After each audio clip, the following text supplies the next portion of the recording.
Hey everybody, my name's Keith Cottrell. I'm the Director of Bands for the Bethel University Renaissance Program, and welcome to another Masterclass Monday. Today, we're going to talk about how to improve your tone quality by using a grocery bag and a piece of PVC pipe. But first, we need to ask ourselves the question, what is tone quality? Well, I'm sure you've heard your band directors talk to you about play with a better tone, or you've listened to those judges' tapes and they say you need to really focus on that tone quality when they're talking about the ensemble. Well, very simply put, tone quality is the quality of sound that you produce when you play your instrument. So what's the difference between a good tone and a bad tone? Well, very simply put, a good tone could be described as open or focused or supported or a full resonant tone. It would sound something like this.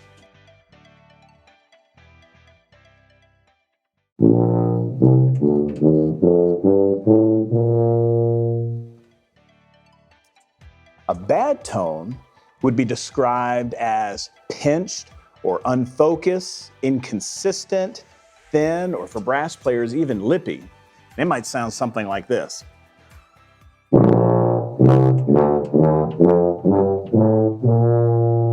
Now, there are many aspects that go into producing a good tone, but today I want to focus in on one. And in my opinion, it's the one that's the most neglected, and that's breathing. Let me tell you a story. When I was in college, I will never forget my very first private lesson. I was excited, but I was also nervous because I really wanted to make a good impression. And I went in there and I remember the very first question that he asked me. He said, Keith, how do you breathe? Oh, well, I was ready for this one.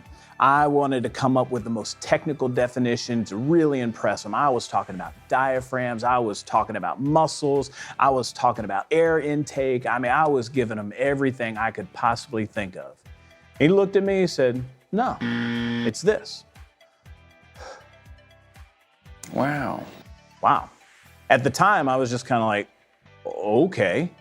But the longer that I've been doing this, the more I start to realize that he was actually right. Producing a good tone and a good breath is just exaggerating what our bodies already do. When we take a breath in, air goes out. No big deal. There's no tension involved there whatsoever.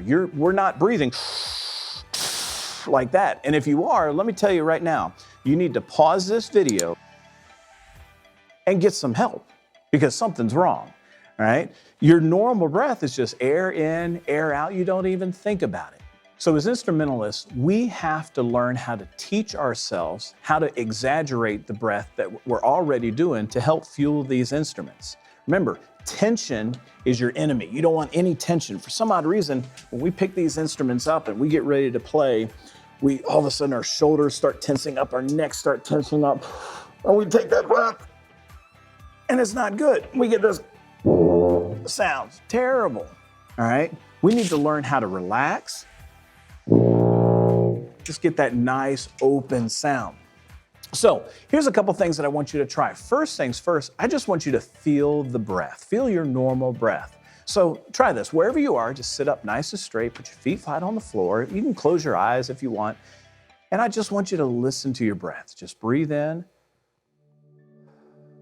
and breathe out. Kind of have a Zen moment here. Just air in and air out. Just relax. Just feel that breath, okay? Once you've done that a couple times, there should be absolutely no tension in there whatsoever. You're just breathing the air in, breathing the air out. So now once you've done that a couple times, let's go through and put some time to it. So I've got my metronome here, and I'm gonna set it at quarter note equals 80. And that's just gonna give us some time. And we're gonna take 4 counts in and 4 counts out. Again, just exaggerating your normal breath. But before we do that, there's a couple things we need to think about. When you take air in, should you breathe through your mouth or should you breathe through your nose? Well, let's try a couple things. Take a deep breath through your nose. Just now let it out. Okay, now take a deep breath through your mouth. Let it out. All right, well, which one felt better? Hopefully, breathing through the mouth felt better. When you took that deep breath through your nose, what do you feel right here? Tension. All right, remember, tension's the enemy. So we want to make sure that we get the air, that nice full open sound by breathing through your mouth. You should actually feel cold air hit the back of your throat when you take that breath in. And then when you exhale, it's like you're warming up your hands. Nice and open, okay? So let's put this to time. I'm gonna set my metronome at quarter note equals 80, and we're gonna breathe in for 4 counts, and then go exhale for 4 counts. All right, let's try that. Here we go. Ready? Breathe in, and exhale out. Do it again. Out. Good. All right, and again, it should feel very, very relaxed. Now, here comes the bag. This is where our bag and our PVC pipe are gonna come into play. So what I want you to do is take your bag, put it in your left hand, and you're gonna put your hand around the top here, just fold it out so you get the nice opening here of the bag, just like this. Take your PVC pipe, put that in there just like this, make sure there's no obstruction. Then what I do is I take all this extra and just kind of wrap it around the top here, just like this. Should have a nice seal. All right, and it should look something like this, okay? Now what this bag is gonna do, it's gonna show you how much air you're actually putting out when you exhale. So if you were playing with that bad tone, chances are this is what's happening.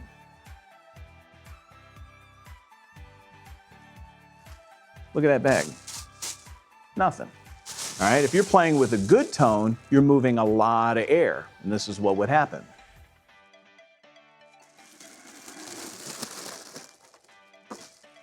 Big difference between the two, okay? So here's an exercise that we're gonna try using our bag and our PVC pipe. What I want you to do is we're gonna breathe in for 2 counts and we're gonna exhale for 4 counts 4 times. And when you inhale, I want you to go ahead and breathe in the air that's inside the bag. It's okay, we're only doing it 4 times. I promise it's not gonna hurt you. So we're gonna set our metronome again to quarter note equals 80. Again, we're going in for 2, out for 4, 4 times. Here we go. It's our tempo. Ready? Breathe.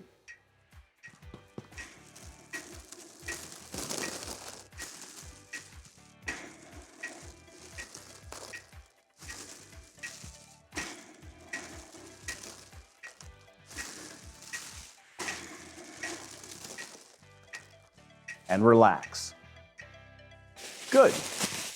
Now, if you do that several times, you're gonna start to notice a big difference here. And again, the whole set is going in for 2, out for 4, 4 times, all right? And then relax, and then repeat all of that 4 more times. So you should do this exercise at the beginning of your practice. Always start off just getting some air into your lungs, and this is a great way to do this. And you're gonna notice a difference in your playing right away. So then, as you're going through and you're playing, if you start to feel that tension build in or you just need a break, put your instrument down and then start the exercise again. You're gonna notice a major difference. For you brass players, we can take it one step further. We can take our bag and our PVC pipe and now add our mouthpiece into this. Because what seems to happen for brass players is we put this mouthpiece in here, we get that buzz, and it seems like our sound stops at the buzz. So we take our air in, and we get this sound. If I do that in here, watch the bag.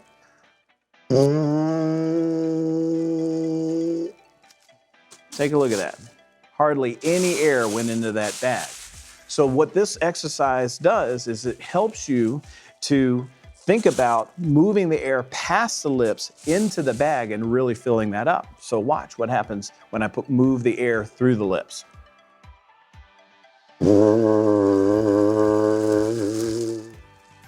Big difference. What I would recommend is you get a tuner that can sustain a sound, and I'm gonna take a concert B flat, and I'm gonna sustain that, that's my note, oh, my reference note. And what I'm gonna do, set my time again, and I'm gonna do this exercise. I'm gonna go in for 2 and buzz a concert B flat for 4. And go like this, ready?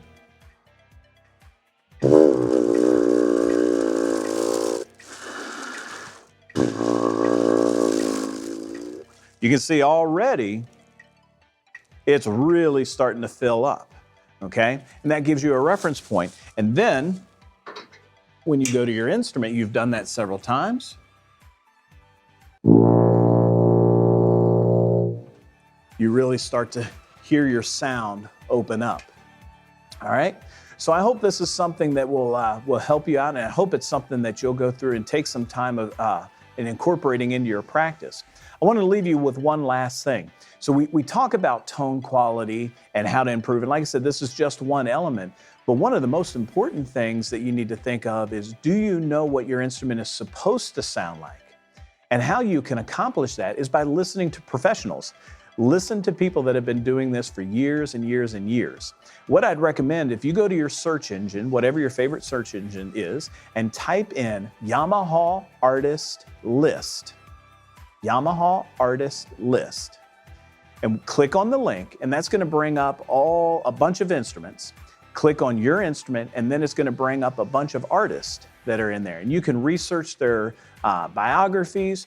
You can type their name into YouTube and listen to them. I recommend going through and listening to them and really try to focus in on what they sound like, and then use that as your goal of where you want to end up.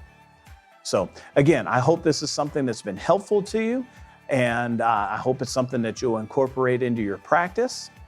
And until next time, stay safe and be healthy.